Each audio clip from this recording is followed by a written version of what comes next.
জলপাইগুড়ির মাল পৌরসভায় অনিয়ম এবং দুর্নীতির তদন্তে রাজ্যের প্রতিনিধি দল। পৌরসভার চেয়ারম্যানের বিরুদ্ধে নেওয়া হতে পারে কড়া ব্যবস্থা, ছড়িয়েছে এমন জল্পনাও। সোমবার মাল পৌরসভায় রাজ্য সরকারের বিভিন্ন দপ্তরের আধিকারিকদের একটি প্রতিনিধি দল আসে। রাত পর্যন্ত তারা পৌরসভার বিভিন্ন নথি যাচাই করে। আজ মঙ্গলবার বেলা 12টা নাগাদ সেই প্রতিনিধি দলটি ফের পৌরসভায় আসে। তাদের নথিপত্র যাচাইয়ের কাজ এখনো চলছে। আর এই প্রতিনিধি দলের আশাকে কেন্দ্র করে ছড়িয়েছে জল্পনা।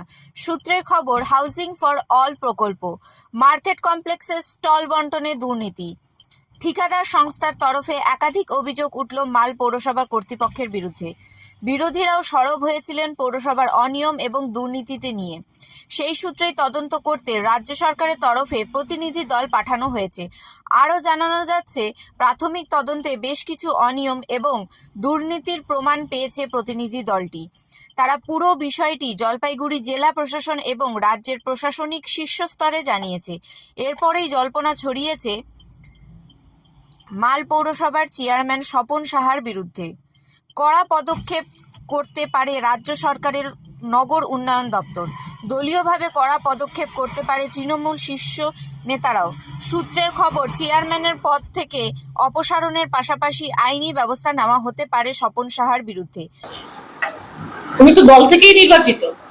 এবার ওটা তো প্রশাসনিক ম্যাটার, ওটা ওখানে তিনি সেই বিষয়ে আমাকে কোনো নির্দেশ দেওয়া হয়নি। আমাকে যা নির্দেশ দেওয়া হচ্ছে আমি সেটাকেই কার্যকরী করেছি। দলীয় সিদ্ধান্ত কার্যকরী। বহিষ্কার না, বিলম্বিত মানে সাসপেন্ড। পরবর্তী নির্দেশ আসা পর্যন্ত উনি দলীয় কর্মসূচি কাজকর্ম থেকে বিরত থাকবেন।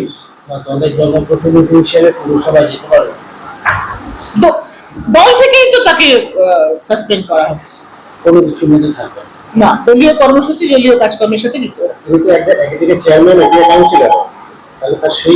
সেটা আমি বলতে পারবো না। সেই নির্দেশ আমাকে রাজ্য সভাপতি দলের নির্দেশ দিয়েছেন, আমি দলের কথাটা বলেছি। এবার বাকি সেটা নিশ্চয়ই প্রশাসনিক বিষয়টা নিশ্চয়ই রাজ্য নেতৃত্ব সবটাই জানেন, তারা নিশ্চয়ই রাজ্য প্রশাসন বা কিছু তার থেকে বলবেন। আচ্ছা, আপনাদের কাছে তার মধ্যে কি অভিযোগ আছে? না, আমাদের কাছে যেটা বিষয় হচ্ছে, মাল পৌরসভার বিগত বোর্ডের চেয়ারম্যানও ছিলেন তিনি এবং বর্তমান বোর্ডেরও চেয়ারম্যান। তো এই পৌরসভার আভ্যন্তরীণ কিছু কাজকর্ম নিয়ে অভিযোগ ছিল। এবার অভিযোগগুলো বিভিন্নভাবে আমাদের কাছে বা রাজ্য নেতৃত্বের কাছে বিভিন্নভাবে গেছে। যেটা হচ্ছে পৌরসভার অনিয়ম বা এই ধরনের কাজকর্ম, দুর্নীতি, অনিয়ম। কিন্তু আমার কাছে যেটা বিষয়, যেটা যে দল, জেলা তৃণমূল কংগ্রেস কিন্তু এই আভ্যন্তরীণ বিষয় সম্পর্কে অবগত নয়। ঠিক আছে, তো সেই জন্য এই বিষয় নিয়ে কিছু মামলা হয়েছে, যে মামলাগুলো উচ্চ আদালতে আছে। তো এই বিষয়গুলো নিয়েই এটা তো মানে তখন কি দলের ভাবমূর্তিকে নষ্ট করে। তো সেই জায়গা থেকেই আমরা যেটা শুনতে পাচ্ছি যে ওনাদের আমি বলতে পারবো না, আমার কাছে এরকম কোনো খবর না, এরকম কোনো খবর আমার কাছে নেই। আমি আমার সিদ্ধান্ত জানি, দলের সিদ্ধান্ত জানিয়ে দিয়েছে, বাকিটা বলতে পারবো।